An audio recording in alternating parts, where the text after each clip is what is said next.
దుబ్బాకలో మీరు ఓడిపోయారు. ఇప్పుడు మెదక్ నుంచి బరిలోకి దిగుతున్నారు. అప్పుడు ఓడిపోయినప్పుడు ఎందుకు ఓడిపోయి అనుకున్నారు? ఇప్పుడు గెలవడానికి మీకున్న నమ్మకం ఏంటి మెదక్ నుంచి? సో రేవంత్ రెడ్డి కొడంగల్ ఓడిపోయిండు, మల్కాజ్గిరిలో గెలవలేదా?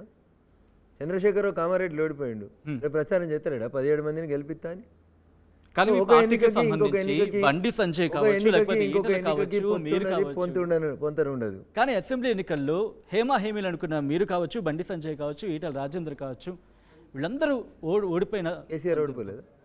గెలిచారుగా. ఇంకోచు రేవంత్ రెడ్డి ఓడిపోలేదా? గెలిచారుగా. కామారెడ్డిలో ఓడిపోయారా లేదా? నా గెలుపోవటంలో రేవంత్ రెడ్డి కామారెడ్డిలో ఓడిపోయిందా లేడా? ముఖ్యమంత్రి అయిందా కాలేదా? కేసీఆర్ కామారెడ్డిలో ఓడిపోయిందా లేడా? ప్రతిపక్ష నాయకుడు అయిందా లేడా? అందుకని don't compare one election with other election. అంటే ఈసారి పార్లమెంట్లో గెలిచి నెక్స్ట్ టైం మీరు ముఖ్యమంత్రి అవుతారు. Each election will have its own individual difference. Kishan Reddy గారు అంబర్పేటలో ఎమ్మెల్యేగా ఓడిపోయినారు 2018 నవంబర్లో. 2019 ఏప్రిల్లో కిషన్ రెడ్డి గారు ఎంపీ గెలిచిర్రు. మరి ఎమ్మెల్యే గెలిస్తే గదే తెలంగాణ అసెంబ్లీలో గదే లొల్లి, గదే మోరి, గదే బోరింగ్, ఇంటి ముంగట సీసీ రోడ్ లేదు కానీ ఉండేటోళ్ళు. సో అదృష్టం, దేవుడు కర్మ సిద్ధాంతాన్ని నమ్మిండు. కిషన్ రెడ్డి గారిని తీసుకుపోయి ఢిల్లీలో కూర్చోబెట్టిర్రు. రోజు పొద్దుగాలు అయితే మోడీ గారి పక్కన, అమిత్ షా గారి పక్కన కనబడతా ఉన్నారు. Your fate is already written Sachin. దాన్ని you can't change or I can't change. So దాన్నే కర్మ సిద్ధాంతం అని చెప్తారు. బట్ మెదక్ పార్లమెంట్కి సంబంధించి మీకు బీఆర్ఎస్ నుంచి వెంకట్రామరెడ్డి ఉన్నారు, కాంగ్రెస్ నుంచి నీలమతి. ఎవరు మీకు పోటీ? వెంకట్రామరెడ్డికి మెదక్ జిల్లాకి ఏం సంబంధం? ఎవరు వెంకట్రామరెడ్డి? మెదక్లో పుట్టిండా? మెదక్లో పెరిగిండా? మెదక్లో చదువుకున్నాడా? మెదక్లో ఎవడన్నా చచ్చిపోతే వచ్చానని పరామర్శించిండా?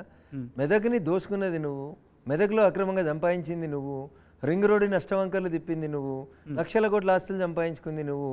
రాజశేఖర రెడ్డి ముఖ్యమంత్రి ఉంటే ఆయన దగ్గర ఆయనకు భజన చేస్తూ ఉంటావు, కిరణ్ కుమార్ రెడ్డి ఉంటే ఆయనకు భజన చేస్తావు, చంద్రశేఖరరావు వస్తే ఈయనకు భజన చేస్తావు. మా మెదక్ జిల్లాకు 30 మంది కలెక్టర్లు పనిచేసిర్రు, అందులో నువ్వో కలెక్టర్వి. శతకోటి బోడి లింగాలలో నువ్వో లింగానివి. నీకు మెదక్ ఏం సంబంధం? నీ సొంత జిల్లాకు పోయి ఎక్కడి నుంచైనా పోటీ చేసుకోవచ్చబ్బా. నేనేం అడుగుతున్నా, మిగతా ప్రాంతాలు వేరు, మా ప్రాంతం వేరు. మేము ఎందుకు కొట్లాడినాం?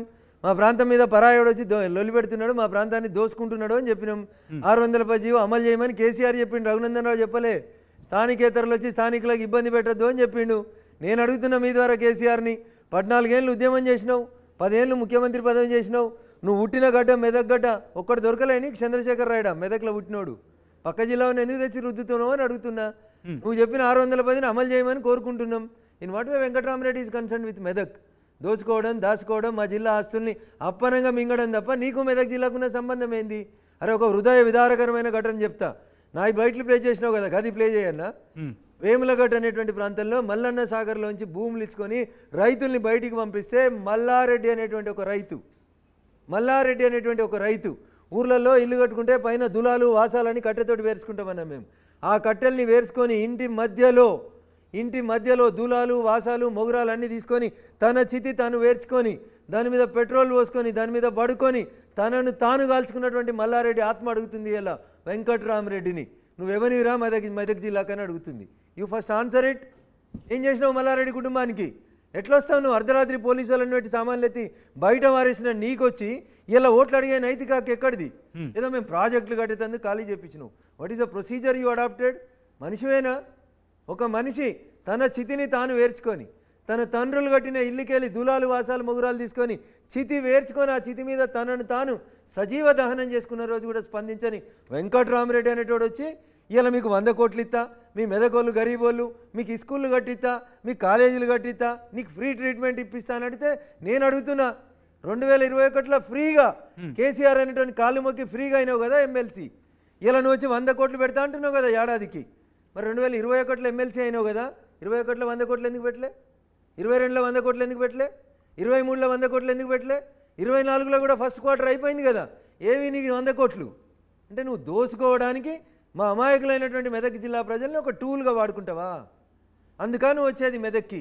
నీకు 100 కోట్లు పెట్టాలనే విశాల హృదయం ఉంటే మిస్టర్ వెంకట్రామరెడ్డి 2021లో ఫ్రీగా అయినావు కదా ఎమ్మెల్సీ, ఎందుకు రాలే మెదక్ జిల్లాకి? ఒకళ్ళు చచ్చిపోతే వచ్చి సాయం చేసినవా? ఒకళ్ళు యాక్సిడెంట్లో పోతే వచ్చి సాయం చేసినవా? ఒక రైతు ఆత్మహత్య చేసుకుంటే రూపాయి ఇచ్చినవా? అదే కేసీఆర్ ఫామ్ హౌస్ కాడ 100 మీటర్ల అవతల ఒక రైతు చెట్టుకు ఉరేసుకొని చచ్చిపోతే ఇది రైతు ఆత్మహత్య కాదని పంచనామా రాపించినవే నువ్వు కలెక్టర్గా ఉండి. నేను అడుగుతున్నా, ఇలా నీకు మెదక్ ఏం సంబంధం? పైసల బంధం తప్ప నీకు మెదక్కి ఇంకొక బంధం లేదు. ఆర్థిక మంత్రిగా చేసిండు కాబట్టి హరీష్ లెక్కలన్నీ అంతే. వెంకట్రామరెడ్డి ఎంత ఇస్తాడు, మనం ఎంత ఉంచుకోవాలి, మనం ఎంత ఓటర్లకు వంచాలి, ఎన్ని సూట్ కేసులు వస్తాయనే బంధం తప్ప వెంకటరామరెడ్డికి మెదక్కి ఏం సంబంధం? అట్లా మాట్లాడితే హరీష్కి మెదక్కి ఏం సంబంధం? ఇవి అడిగితే రఘునందన్ రావు ఉన్నట్టు మాట్లాడతాడు కాబట్టి ఊరంతా కానీ నీలం మధు మీ కాంపిటీషనే కాదా? నేను వ్యక్తిగత అంశాల గురించి మాట్లాడి వాళ్ళని తక్కువ చేయడం, నన్ను నేను ఇంకోటి చేసుకోవడం నాకు ఇష్టం ఉండదు సార్. నీలం మధు అనేటువంటి వ్యక్తి గురించి నిన్న రేవంత్ రెడ్డి గారు 2 మాటలు మాట్లాడారు కాబట్టి నేను కూడా మాట్లాడాలనుకుంటున్నాను.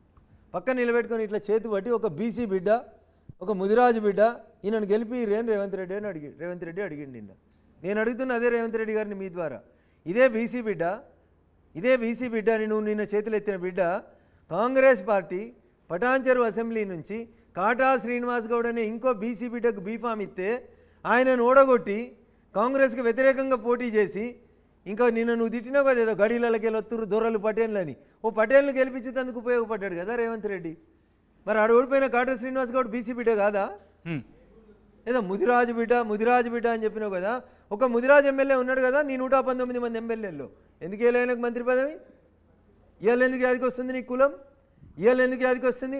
ఇంకా దిగజారి మాట్లాడారు ముఖ్యమంత్రి గారు వారి కుర్చీకి. ఎగ్జాక్ట్లీ ఆ బైట్ మీకు ఒకసారి ప్లే చేసి చూపించే ప్రయత్నం చేస్తాను, ఎందుకంటే మీ 1000 కోట్లకు సంబంధించి ఆయన ఒక క్వశ్చన్ రైజ్ చేశారు నిన్న.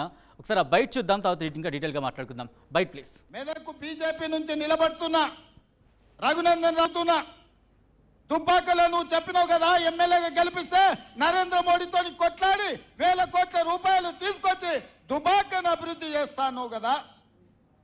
మేమందరం దుబ్బాకకు బస్సులు వేసుకొని వస్తాం.